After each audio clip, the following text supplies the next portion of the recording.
listening to the Flirting with Bitcoin podcast. I'm Mandana. And I'm Ian. And we're the Receffies. My husband Ian is a Bitcoin enthusiast, but I am not. Each week, he tries to teach me something about Bitcoin and Bitcoin adoption. We have a lot of fun with it. But I'm not trying to overwhelm you with technical analysis and price targets, babe. You promise? I promise. And I promise we won't overwhelm you with ads. That's because we operate on the value for value business model. What's that? Instead of reading off a bunch of ads, we're going to keep things a little more personal, intimate, if you will. If you enjoy the show, meaning it brings you some value, consider supporting us. That support can be sharing the pod on your socials, recommending us to a friend, and yes, even sending us some money. And since I'm the Bitcoiner, I prefer Bitcoin. And you can send us some on our favorite podcasting app, Fountain. If you want to learn more about the pod, go to flirtingwithbitcoin.com and our About page to learn the different ways you can support the show. And if you're new here or not, make sure you check out the Satoshi Savings Calculator on the site. It's a little app that I built that enables you to set a goal for how much Bitcoin you want to acquire, while also reinforcing certain Bitcoin concepts like the halving and Satoshis. And since I know Bitcoiners are all about their privacy, the app works completely in airplane mode and only saves data to your browser's local storage. To all our Fountain heads out there, keep making and sharing clips of the show. We may make the content, but without you, all I'm really doing here is flirting with my husband in front of a microphone. Y'all ready? I am. Let's go.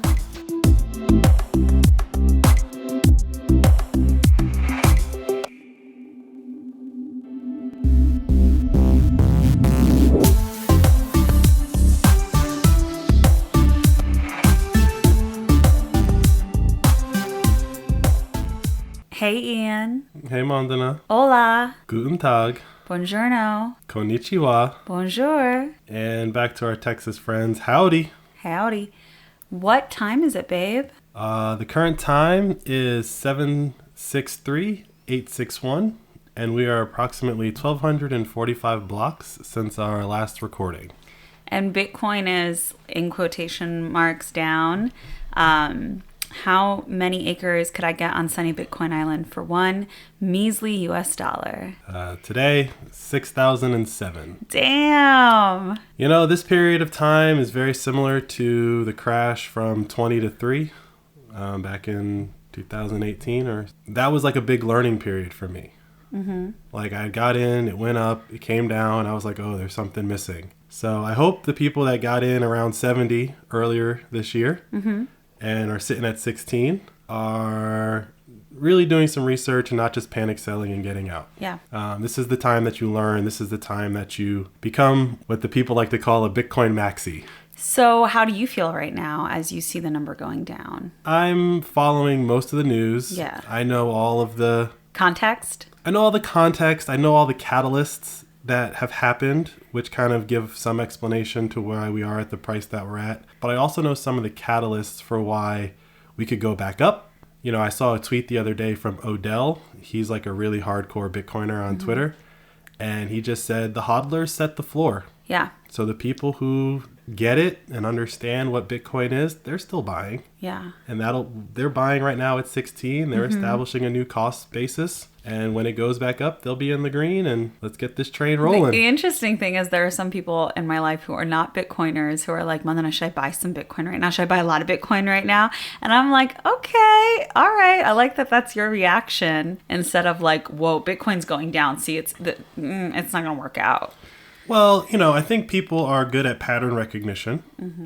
That's really how humans have survived forever. And I think the pattern that everyone has seen so far is that they keep saying it's worthless and it keeps crashing, but it's always higher in the next crash. And everything is crashing right now. Everything's crashing. I saw a thing, Peloton's down like 90%. You know, it was interesting because my dad called me a week plus ago and was like, should we just buy a bunch of Bitcoin, yada, yada, yada. And I was like, call Ian, call your son-in-law. I did not get that call. And he was like, you know, my dad, huge advocate of his daughter, was like, no, you know more than you know. Like, you just tell me. And I was like, Baba, I can't really tell you what to do. these are choices you have to make for yourself. It was just very cute that was my dad's reaction to the situation, where usually he'd be like, Mandana, I'm very worried. You guys are all in on Bitcoin. Are you sure? You know, if you think Ian is risk averse, my Baba is even more risk averse. So I just thought that was an amazing reaction from someone who would typically take these as a sign of like, wow, this is about to go really bad, pull all of your money out. I hadn't really been tracking the price of Bitcoin because I normally don't. So, I went and I looked it up and I asked you, hey babe, did the price drop because of all of the tech industry layoffs? And you were like, no. And then you mentioned FTX. We were sitting at like 20 to 22. We were bouncing around there for like a couple months. And then FTX blew up and it fell from, 2022 down to like, I think I saw it as low as 15. But now we're sitting around like 16.5, and that might be the new 20 to 22 for a while as people get wiped out, unfortunately. I think that whole day you were trying to be like, babe, this is big. Babe, this is big. I think you even said, I think this is why Tom Brady and Giselle broke up. And I was like, per one of our most recent episodes, I was not in the mood to talk about Bitcoin. Mm-hmm. I didn't want to go into a whole conversation about it. And I got that. And I was like, okay, whatever, babe. I want to, watch whatever I was watching or doing whatever I was doing. And then every day it would be more stuff. And this is very rare. It was coming into my world. Like, I was seeing coverage about FTX in the regular news that I consume. And like, as you all might know, I don't really consume mainstream news. It's not on my social media. I don't really follow news on social media. If I want to look up something, I will just go to a website. But I do follow and consume a couple of accounts, websites, email newsletters that compile news. And there's one I really, really like. They're fairly new and they're called Rocka News. And so what I wanted to do is I wanted to kind of read off, summarize what they had been sharing about what's going on with FTX since you first tried to talk to me about it. Mm-hmm. And I will say, like, they're not mainstream. They're supposed to be a nice alternative that shares unbiased information, makes it easy to digest, those types of things. So this isn't like the New York Times, MSNBC. It's not one of those outlets. And I know that you have some beef with how they're covering this. Mm-hmm. But just so that I make sure I understand the context of the information, and probably a lot of you listening at this point have also been consuming stuff. So let's just establish like the base understanding of what this situation is, and then really get into how this impacts Bitcoin in the long run.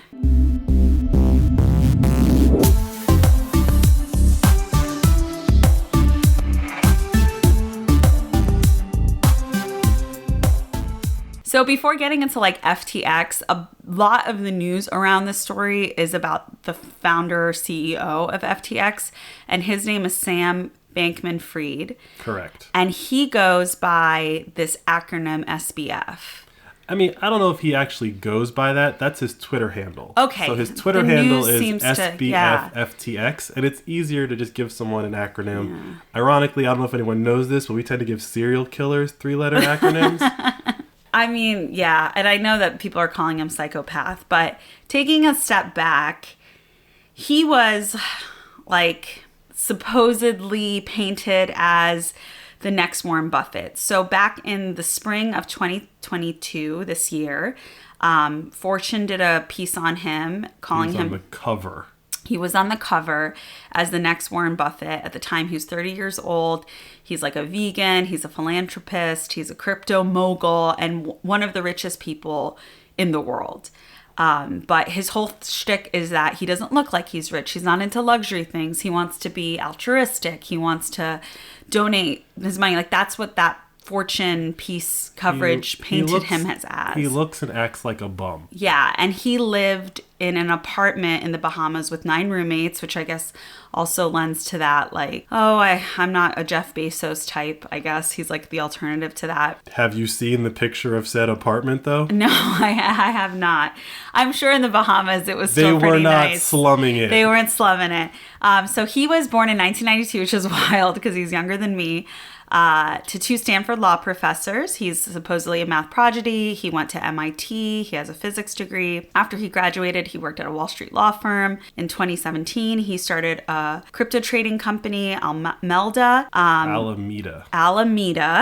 then in 2019, he launched FTX. After then is when crypto prices exploded. People made a lot of money off of crypto. He was no exception. By January 2022, FTX was worth $32 billion and was one of the world's largest crypto exchanges. And so he became one of the crypto industry's leading people. And when he turned 30 in March of this year, he was the 41st richest person in the world and the most prominent advocate for crypto going mainstream. And so that's kind of who he is. Mm-hmm. Is there anything about that that's not true, or a piece of that that's missing? I mean, the last thing you said about most prominent, I would challenge that. I think he was most prominent because he was being put in front of a lot of people. Mm-hmm. But there have been people for at least over a decade that have been saying some of the things that he was saying. So why was he the person that was being asked to speak on behalf of crypto? It's you're new here. Yeah, also for me, we've been doing this podcast for almost a year. You've never mentioned him. I didn't mention him because FTX is just a second order issue of the Ethereum scam. So we have talked a lot about the Ethereum scam and Vitalik. What's happening to this guy is gonna happen to Vitalik. Mm-hmm. We don't know when, but it's the same scam, and we'll get into that later. So the reason why I never talked about him was because there's already a bigger scam going on with Ethereum. And he's not a Bitcoin maximalist to be someone that's worth talking about exactly, our pod. Okay, exactly. Fair enough. I knew about the FTX stuff, and, on Twitter, the Bitcoin maxis have been hammering a lot of these exchanges in general, just saying if something goes wrong, they're going to go bankrupt. They're going to lock the doors. You're not going to be able to get your money. And so this just fell into that bucket. Yeah. There was nothing special about it. It was pull your money out, not your keys, not your coin. That's same old spiel. Exactly. So the next piece of coverage that Rocket News did was on how he was one of the most powerful people in American politics. In 2020, he donated $5.2 million to the Joe Biden campaign. Mm-hmm. And only Michael Bloomberg donated more than him. Only a guy that ran for president donated more money to the Democrats than this guy. Yeah, which is crazy. So SBF had become a fixture in Washington, D.C. He hired former top government officials, and they lobbied with legislators in Democratic circles. He was spoken to be the next George Soros, who's the billionaire financier, who's the Democratic Party's biggest donor up until this point. Mm-hmm. And so his presence in D.C. arguably made him the most prominent face of crypto in politics, where many people in the industry of crypto are supposedly hostile towards government oversight and intervention. He called for regulation. He said the recommendations were sensible and needed to bring crypto into mainstream. But his critics said that he was trying to craft rules and protect his companies and block competition. So SBF also claimed that he was bipartisan and motivated by effective altruism, but his critics said that that was a sham and that he was only donating to influence crypto policy, which I would assume is, why anyone's donating to anyone. That's pretty obvious. Many of SBF's donations ended up with politicians who were active in crypto regulation, and really 90% of those were Democrats. Mm-hmm. The amounts were game-changing and poised to grow. In May, he said that he would spend up to $1 billion in the 2024 elections. Mm-hmm. So that would smash donor records that we've seen up until this point in American politics. For this year's midterms, he donated almost $40 million to the Democratic Party, making him the party's second biggest donor. Behind? It doesn't say, but I would assume George Soros. Yeah, he's coming in behind him. That's that coverage about his involvement in American politics. So I'm going to assume you have a ton to add to that. Not really. The only thing that I would add to that is his presence. I think you said in one of those, he had a large presence. It wasn't necessarily him. It was his money. Mm-hmm. And what we're learning as facts come out as this unfolds is that a lot of the money that he was donating, he actually had borrowed from his own company off of the valuation of this company from other people putting money in. So this wasn't his own money that he had earned as income or as part of his own shares. That's the irony of all of this, is like we actually don't really know what he did with the money. So like they're in, I think, what is it called, restructuring or bankruptcy restructuring or something like that. There's a new CEO in charge of FTX, and he's kind of answering questions now. But there was a report that came out that's like literally, here's what's going on with all the money. Here's what we found so far. And the big thing that came out is that he had actually borrowed money from FTX. FTX can only loan that money to him because he's on the cover of Forbes magazine. Yeah. Getting this air of like respectability, which brings in Tom Brady and all these celebrities, right? Which brought the attention, which brought the investors. Who actually fact checked any of his like shtick? And what we're finding out through all of this is that all his whole shtick was just a shtick, and no one actually checked for it. Or if they did, they didn't bother to tell anyone that like this isn't a legitimately run company, but they let people put money in. And he then in turn turned around and donated money in politics to influence policy that would have, at least at the bare minimum, maybe protected him from some of this. I mean, the guy is walking around the Bahamas still today. So it seems like he's sort of protected. Someone's protecting him. And I don't know whose money he's lost. I'm assuming he lost a lot of retail money. You know, there was some like VC money that went in there. I don't think VCs send hit squads, but like you can lose the wrong people's money. Yeah, it seems like he hasn't yet. And that's part of this whole story that is, it just doesn't sit right with me. You don't lose that much money and then walk around free in the Bahamas. And then the other thing about just like the money donations in general, this company was allegedly being regulated. This company was allegedly like, this is one of the good guys. There's a lot of bad stuff. We want regulation. There's a lot of bad stuff that's happened this year. But these guys, he sat in front of Congress. He actually testified in front of Congress about how the guys in '08 messed up. Right? So he was propped up in a way that said, I'm trying to do things right. And so because of that, regardless of who he donated to, yes, the majority of it went to the Democrats. That's not really the point here. The point is that he donated money. That money is obviously ill-gotten gains from this guy. And I haven't seen a single politician say, I'm giving it back or I'm doing something else with it. Yeah. Like, no one is even talking about, we took money from this dirty money criminal. And like, sometimes you can argue that a donor is a criminal, like, oh, we took money from Lockheed Martin, they're war criminals, right? This guy's an actual financial criminal that donated money in his name to your campaign. Yeah. And you were saying earlier today that his parents are schmoozers with the regulators, like they're friends with Gary Gensler. Like he's not just some kid off the street that was really smart and went to MIT and then got a job at a Wall Street firm. Like his family's in this game already. So I don't know the details right in this moment, but there's a very clear like pictograph of his connection to all of this. There's no way that he can say he didn't know what he was doing. Because if he needed help, he had two people at least that he could have asked for help on what to do. And my question is, if he did ask them and this still blew up, like what advice did they give him? And if he didn't ask them, that means that this regulatory framework doesn't even work when they're your children. It especially doesn't work when they're your children. I mean, especially doesn't work, but it's like the regulators couldn't even like massage this in a way to help him survive. That's how bad this scam is. He had connections, he had influence, he had everything you need to like do this right, survive this type of scam, and it blew up spectacularly.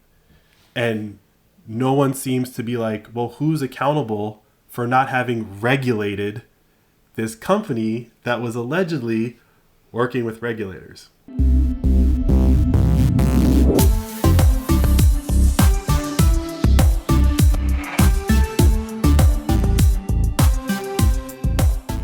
So bringing it back to the Bahamas, the next part of coverage says the whole operation was run by a gang of kids in the Bahamas. That's how one insider described FTX to CoinDesk, a top crypto news outlet. At his peak, the 30-year-old SBF was the world's 32nd richest person. FTX was an exchange where people could trade cryptocurrencies. Originally headquartered in the US, it had relocated to Hong Kong and eventually the Bahamas, where regulations were looser. Insiders told CoinDesk that SBF and 9 roommates managed the company from a penthouse in the Bahamas. Okay, so there's a photo here. It looks amazing. Per a company's therapist, all 10 housemates had at various points paired up in romantic relationships. Among the roommates was Carolyn Ellison, who worked with SBF on Wall Street and was CEO of Alameda Research, a crypto trading company that SBF had founded in 2017. At times, they were both romantically involved. These relationships raised questions about conflicts of interest, particularly because Ellison's company was gambling on crypto, while SBF's was facilitating people's trade in it. Mm-hmm. Then on November 2nd, CoinDesk revealed that $16 billion in crypto assets customers had entrusted with FTX had lent $10 billion to Alameda's Research, Ellison's company. Mm-hmm. Alameda's business was making risky bets on crypto. In other words, it was gambling with the FTX customers' money. Mm-hmm. FTX, like many crypto companies, had created its own crypto, FTT, which let people profit off the company's success. But it also emerged that Alameda held most of the world's FTT and had used this to take out loans. And so there's actually a headline clipping from November 2nd from CoinDesk that says divisions in Sam Bankman-Fried's crypto empire blur on his trading titans Alameda's balance sheet. Alameda has $14.6 billion in assets as of June 30, according to a private document CoinDesk reviewed. Much of it is the FTT token issued by FTX, another Bankman-Fried company. So at least CoinDesk was going after them. That's their business. That's their business. They're crypto news. So if anyone's going to cover this, good for them. Not Fortune, but CoinDesk. So in short, Alameda was gambling with FTX's customers' money. Yep. And Alameda's value was dependent on FTT. If FTT fell, FTX and Alameda could collapse. The news frightened FTX customers and investors. Mm-hmm. First to move was Changpeng Zhao, the CEO of Binance, the world's largest crypto exchange and one of SBF's biggest rivals. Just for context, we just call him CZ. CZ? Mm-hmm. He announced Binance would sell $500 million in FTT. In the next 72 hours, customers pulled $6 billion out from FTX and the collapse was underway. Can you explain to me, like, if you're a competitor, why would you own the cryptocurrency of your competitor? Well, I don't know if they mentioned it there, but CZ and Binance, which we talked about from the Iranian episode, right? CZ was one of the investors. So he took his equity, some of the equity he took was in these tokens, these FTT tokens. So he's a competitor, but he was also an investor? Walk me through this. Is this normal for other industries, or is it just something that crypto industries do to kind of prop each other up? I mean, it's relatively normal. Like Toyota was an original investor in Tesla, right? But that was before Tesla was Tesla. Eventually, Tesla becomes a competitor, and then Toyota's like, well, we're divesting from you because we can't profit from you doing well. We have to actually compete with you. Being our competitor. CZ had this bucket of FTT tokens from his original investment, and then FTX blew up. And so when news of this came out, it's a very good spot. It's a good stopping point, right? To be like, okay, we don't know what's going on. We're going to cash out our investment. Now, I think CZ is in the same bucket as SBF. I think Binance is going to blow up at some point in the future. All of these exchanges, I think, are going to blow up. Because they're like too big. They're playing with fire with all these other cryptos. Having their own coins and all this nonsense. What's happening to FTX? What happened to Celsius? What happened to Voyager? What happened to everyone over the summer, right? All of these exchanges that have blown up this summer or this year. The core reason why they blew up is because there's no central bank in crypto. If there was a central bank, they would have jumped in theory, and bailed all of these players out. But in crypto, you don't have that. And so whenever you get into dire financial straits, you're pretty much cooked. The problem is that these guys are building companies with like the fiat central bank business model. Like you build a company like a bank. You're basically running a bank. There's deposits, and then you're lending them out, and you're hoping that you make more of a return than you're paying your customers for holding their money on interest, right? And somehow you still have that backup option of declaring bankruptcy. And because you're not a bank, you can just close the doors, right? But here's the main point is that when FTX or Celsius or whoever, when you deposit your assets, whether it's Bitcoin or Ethereum or FTT or whatever, when you deposit your money with them, you are no longer in control. And so when CZ said, I'm going to sell FTT based on that news report that you just read, most people can't go to Wells Fargo and take out all their cash. Right. But in crypto, you can. That's a button push. Yep. So maybe this is in like your summary or whatever, but there's one more part. As it was all unfolding, and I think he's been tweeting this recently, but like SBF is like explaining like, oh, we thought that we could handle the withdrawals, but then we just got too many withdrawals and then we blew up. And it's like, yeah, because in crypto, which Bitcoin included in that version of crypto, small c crypto, people can pull their money out of you in 2 seconds.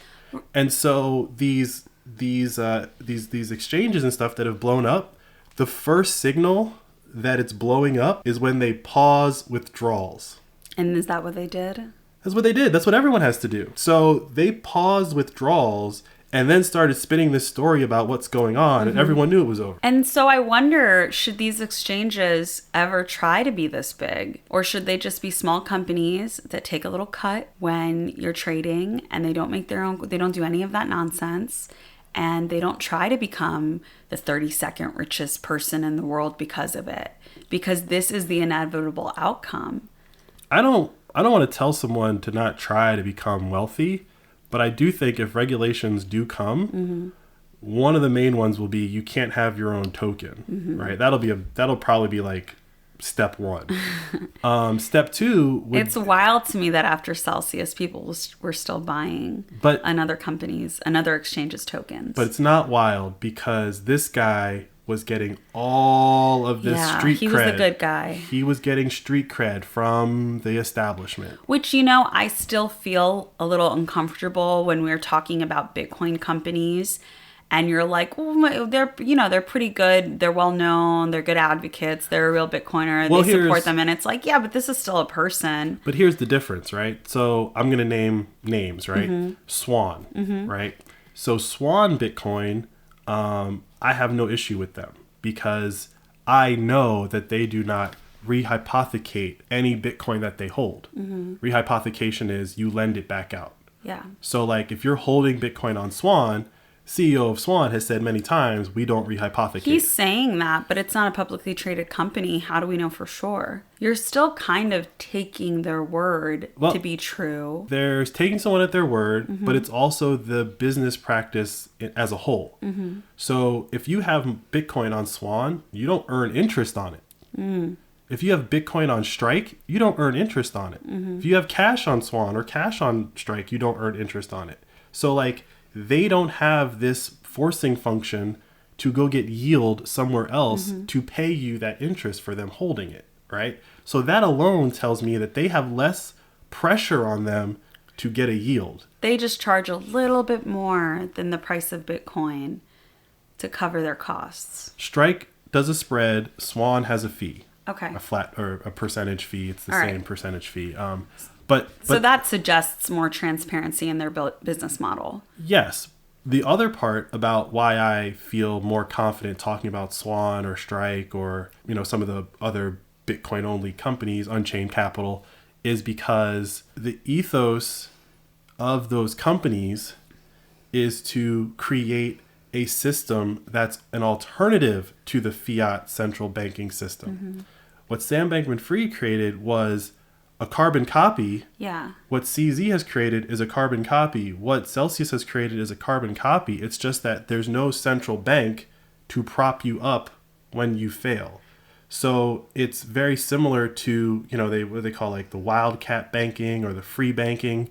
of like the early 1900s where like there was just a bank in town. Yeah. And everyone deposited their money. And then one day the bank's like, we ain't got it. Bye. Yeah. You know, I wonder if it's that model that regulators or people in government are drawn to because it's what they're most familiar with. And there is some supposed control that they can have over it. But are they seeing now, like, no, this doesn't work in crypto. It's not the same thing. I mean, I think it's bigger than that. I think what this is showing is that regulation is not for the protection of the consumer. Regulation is like a very, it's a legalized extortion racket. Like if you want to pass regulation, you got to have a certain number of lawyers. You got to hire certain law firms it to costs like $40 million each midterm election. Something like that, Yeah. right? And so the regulation is, you know, you're basically paying for the ability to be in this business. It's not to protect the people the customers that you're serving. Absolutely not. So with that being said, I think the Bitcoiners, right? I don't know if this is in the news article, but like it came out that like the FTX basically had 0 Bitcoin. Ooh. Right? So like the most, you know, in my opinion and other people's opinions also, the most valuable asset on the planet right now, the asset that has the most intrinsic properties of a store of value and money and all that fun stuff, this company was like, nah, we don't want that. Dang. We want these other things that we can juice. Yep. We want the things that are easier They can to actually exploit. control. Exactly. Yeah. So let me read you the last part of this coverage that they've covered so far. This is a DM from SBF on Twitter to Vox that he sent earlier this week. It says, I fucked up big multiple times. 2 weeks ago, reports emerged that FTX had loaned $10 billion in customer assets to another company that he founded, Alameda Research, which gambled the money on risky crypto bets. Along with those reports were ones that showed FTX was overly dependent on its own crypto, FTT. After that, CZ, that's his acronym. Look at all these acronyms I'm learning today.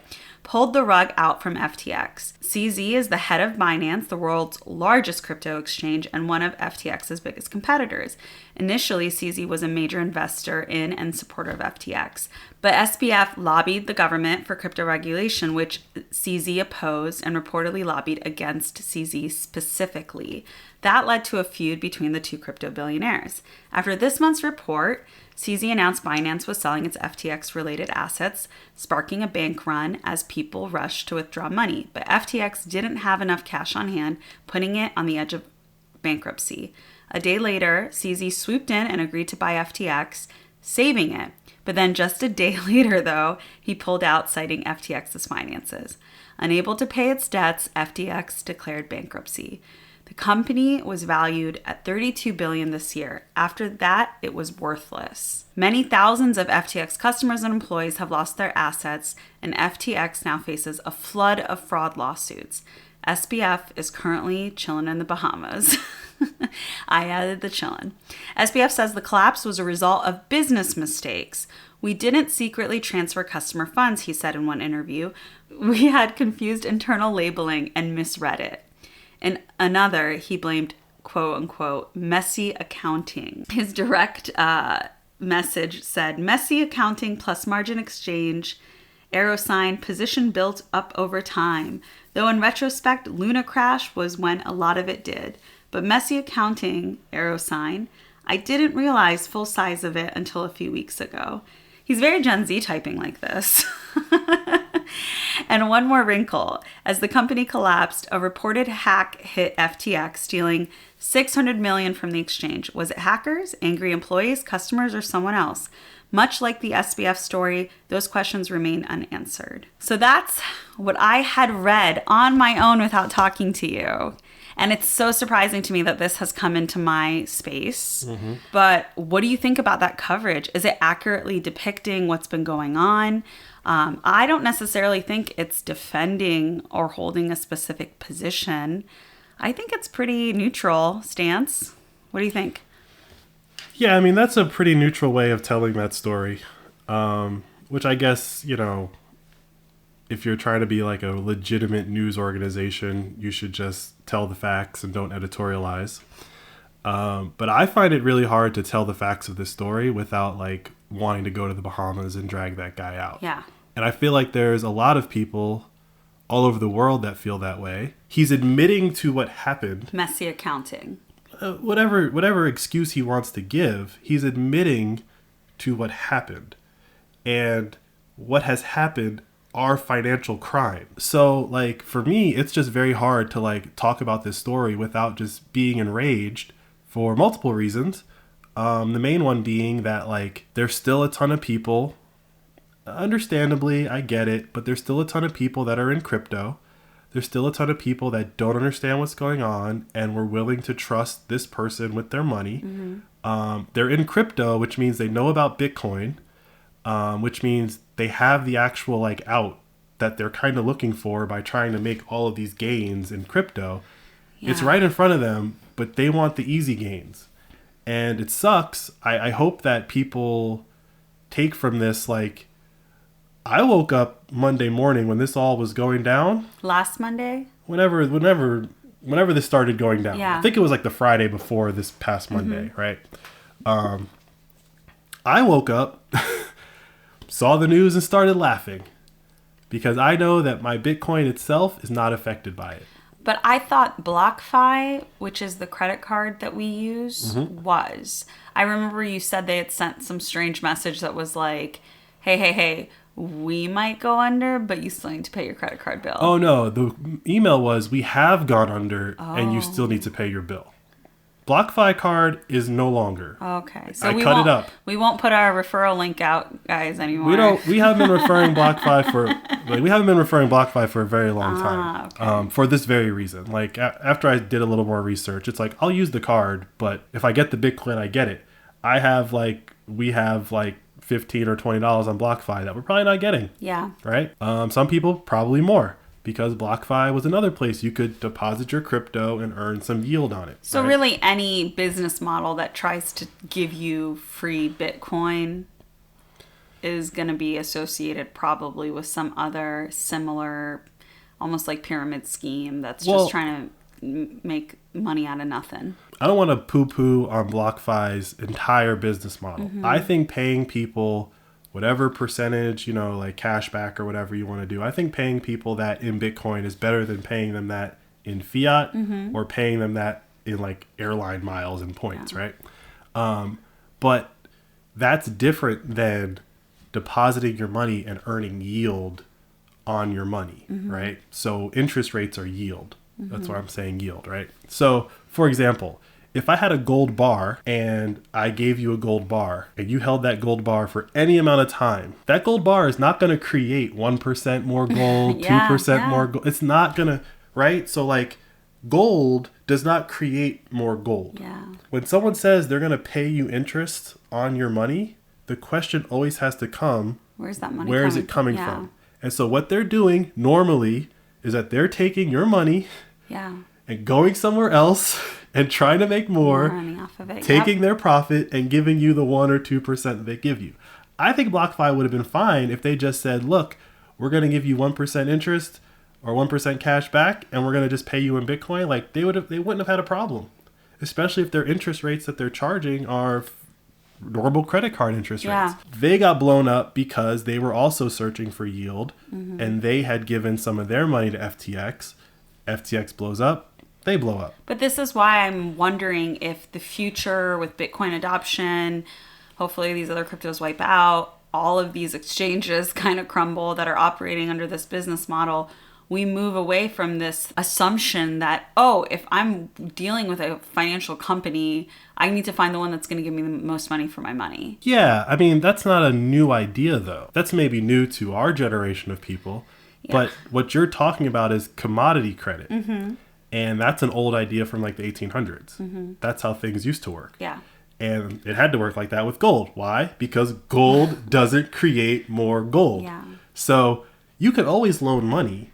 Loaning money is not the problem. It's the leverage, right? So like I have $10 and I loan you $100, that's bad. If I have $10 and I loan you $10 or less, That's fine. But if there's a company that's saying, hey, if you put $10 here, I'm going to give you $15 in a month, that's a red flag. They're doing something. Yeah. Whereas right now, I think the mentality that a lot of people have is, oh, that bank's going to give me more. I'm going to get more back from this place, so that's where I should go. Where it's like, no, take a minute and really think about, where is that money coming from? Exactly. That's a riskier bet of putting your money somewhere versus like you just holding it. Right. And so the Bitcoiners, specifically the Bitcoin maxis, right, they would say by depositing your money into BlockFi, FTX, whatever, you are risking 100% of your Bitcoin to get 6% gain. That Bitcoin that you are risking has on average been going up about 100% a year. Yeah. So you're not good enough for 100%. You need 106? Yeah. What's really going on here is greed. It is greed, and I really wonder when or if ever people are going to learn their lesson. And I guess like the frustrating part of this, and maybe this is just what needs to happen over the course of who knows how many years, is these major collapses that unfortunately bring the price of Bitcoin down. And maybe for us, like the long-term holders, it's kind of nice because it's like, okay, the price of Bitcoin's down, we'll just buy a little bit more for less. But it's like shockingly frustrating how no one is learning their lesson over and over and over again. Oh no, people are learning their lessons. You think? Oh yeah. So you're not on Bitcoin Twitter, but every time one of these things blows up, there's always a person that's like, I should have listened to the Bitcoin maxis. Yeah. Right? Maybe not everyone learns their lesson, right? I saw a tweet. The guy said he lost his whole portfolio this year. 5 different things happened to him this year, and he lost $5 million. Oof. 5 million to 0 in 1 year. 4 out of those 5 things were greed. Yeah. Now, I don't know what lifestyle you're living where $5 million isn't enough. But if I had $5 million in cash or whatever sitting somewhere, I know I'd be doing this podcast full time. You know what I'm saying? If you put that anywhere, that is a risk. Yeah. If you put it into anything that says, put it here, we're going to give you X amount of interest or, whatever, you are fundamentally taking a risk. And the risk that you're taking is, will they give my money back to me? That's the first when I ask for it? Assessment that people should be making right now. Especially when the economy is in a place, this is a different situation that we're in when Bitcoin dropped from 20 to 3.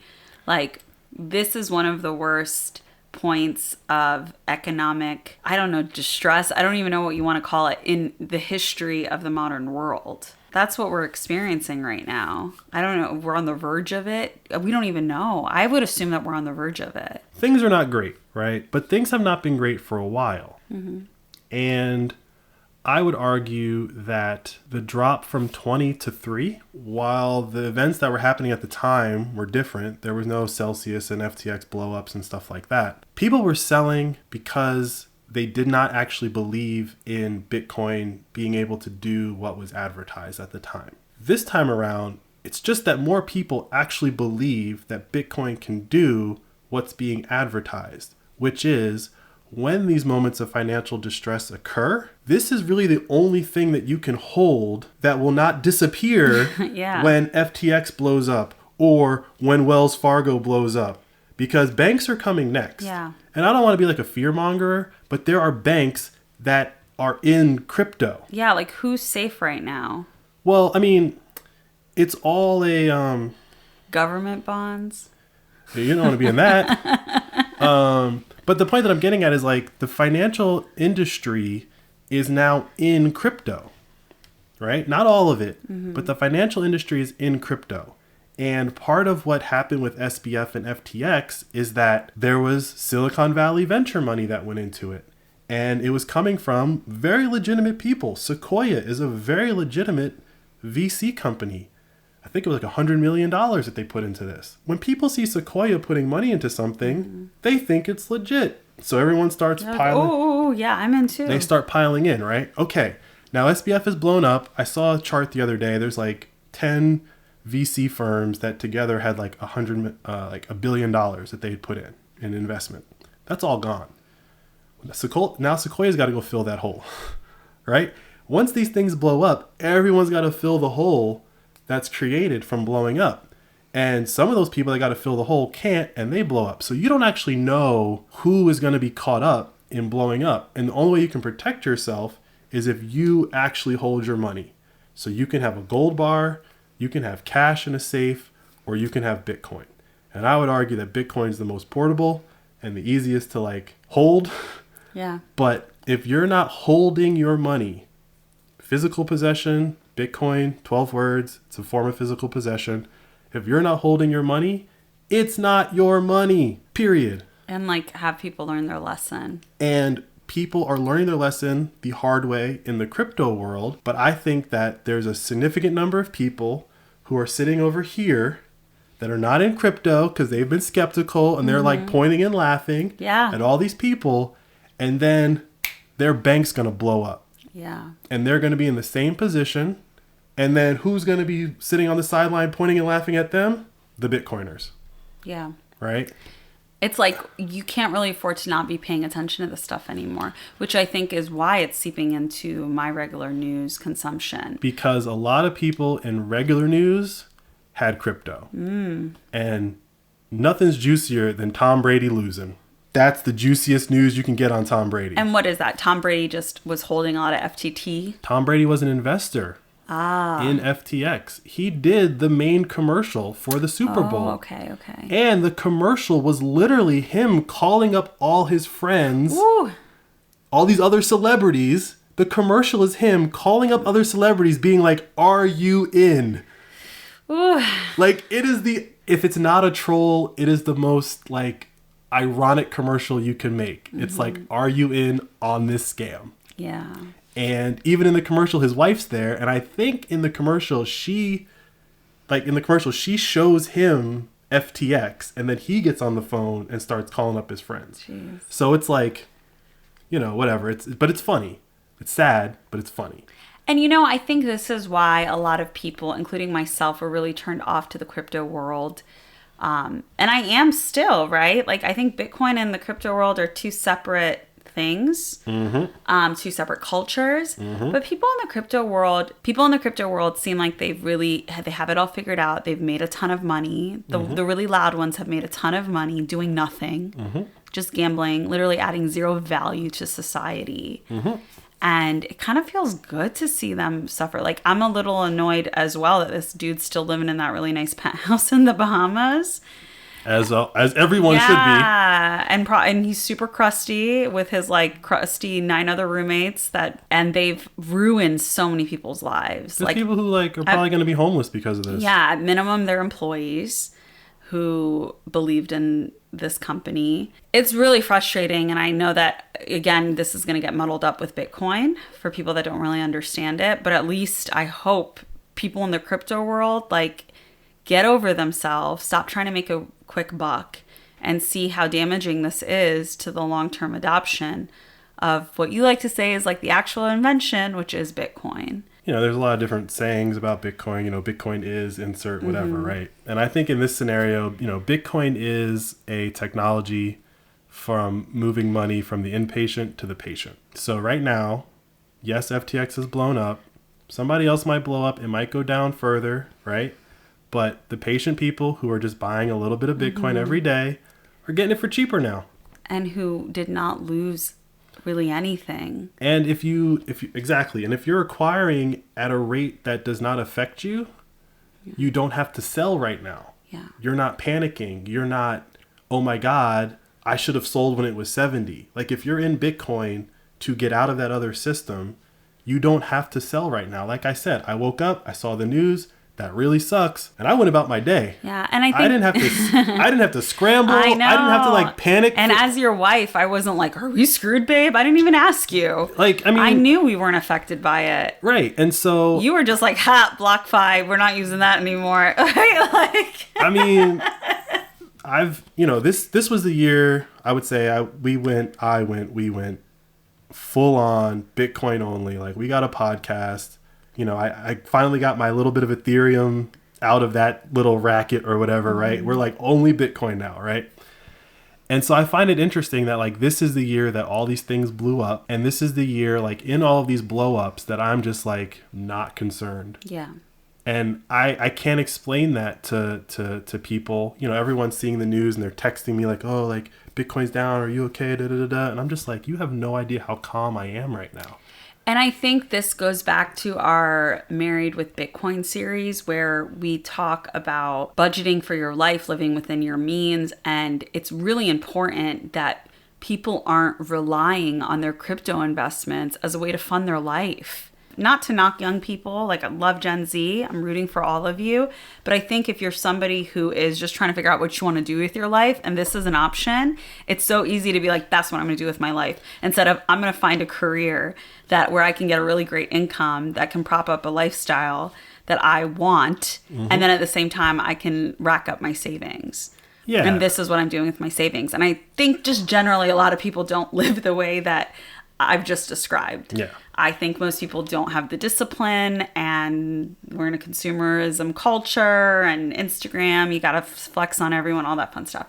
But if that's how you live and you're saving your money in Bitcoin, it seems to me like no matter what happens around us, we'll be fine. It's not so much that we'll be fine. And I think that like this particular FTX thing blowing up really like solidified this in me.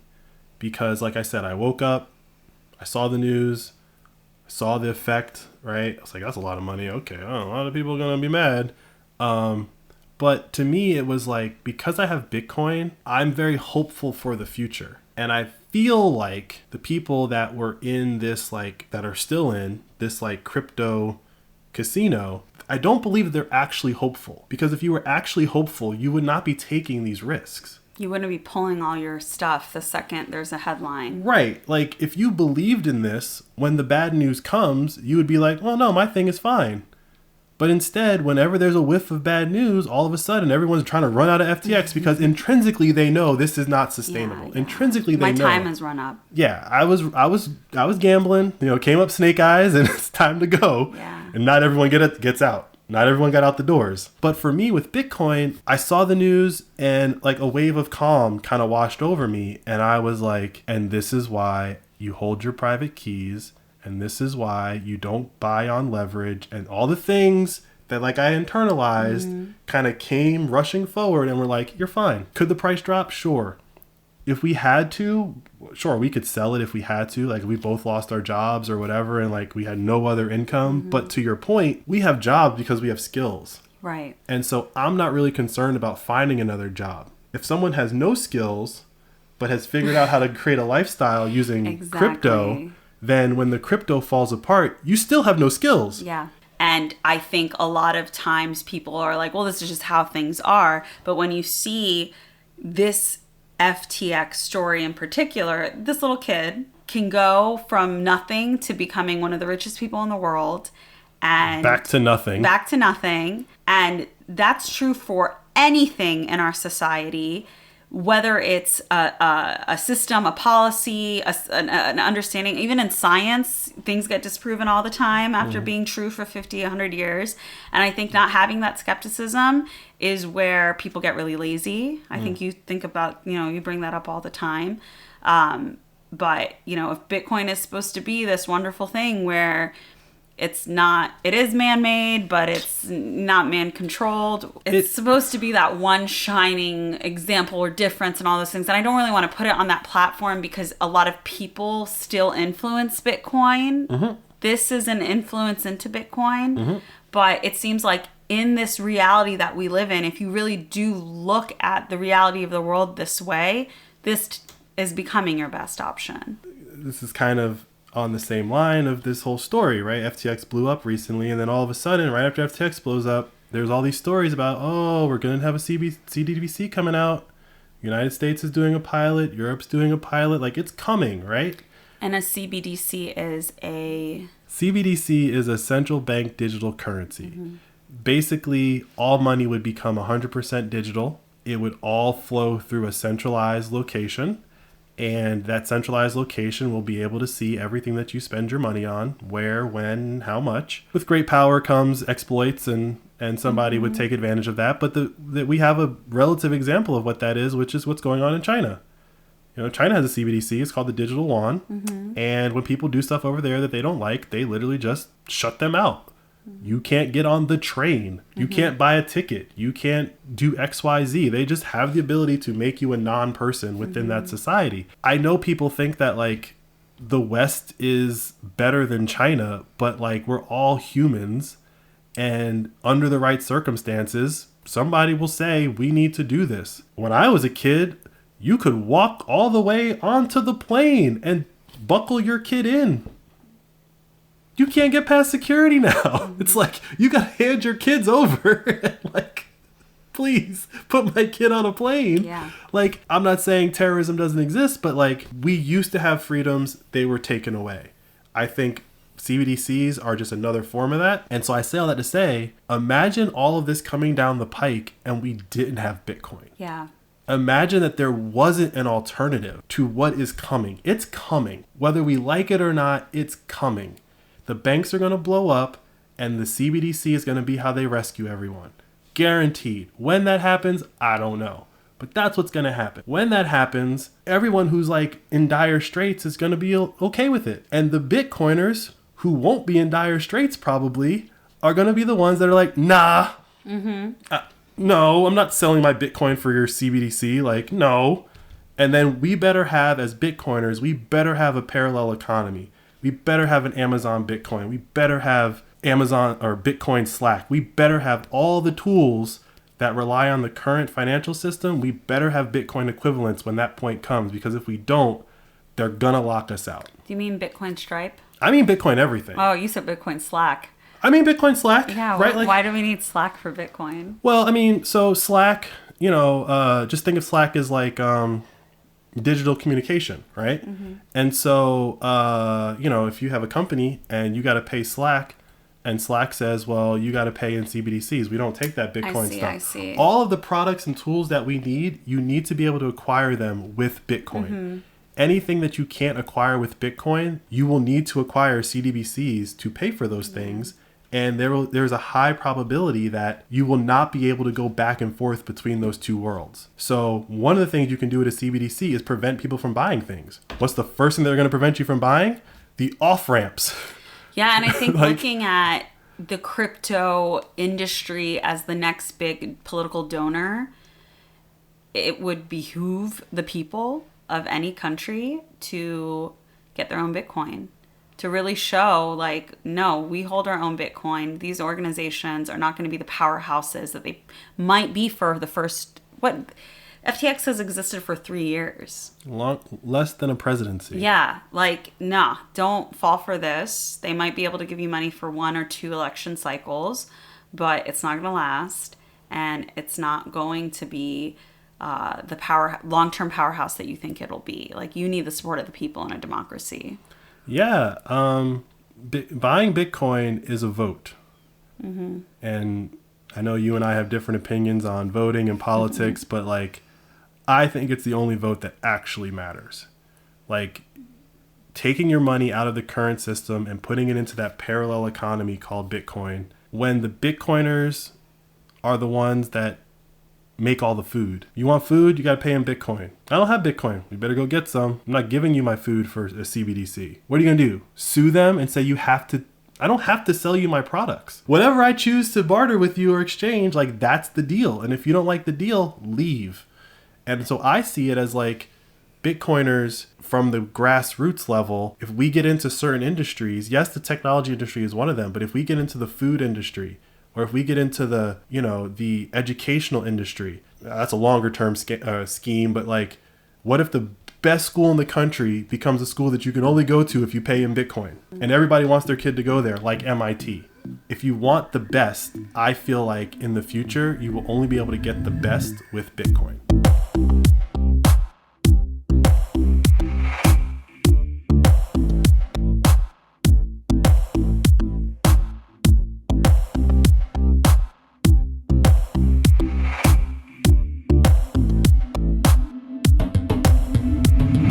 It's time for shout outs. If you're listening on a platform other than Fountain and want to support the show, go to flirtingwithbitcoin.com and look at all the other ways you can show us some love. Our biggest streamer this week is Hello There. So hello there to Hello There. I had to make that joke. Our biggest boosts are from Hunter SF 770 and our top boosts came from TNT Mom, Zordon, R Shackle Ford, user 32 One Incredible, No Obelisk, BTCEDED, and Live to Shoot. Thanks for listening, guys. We'll catch you next week.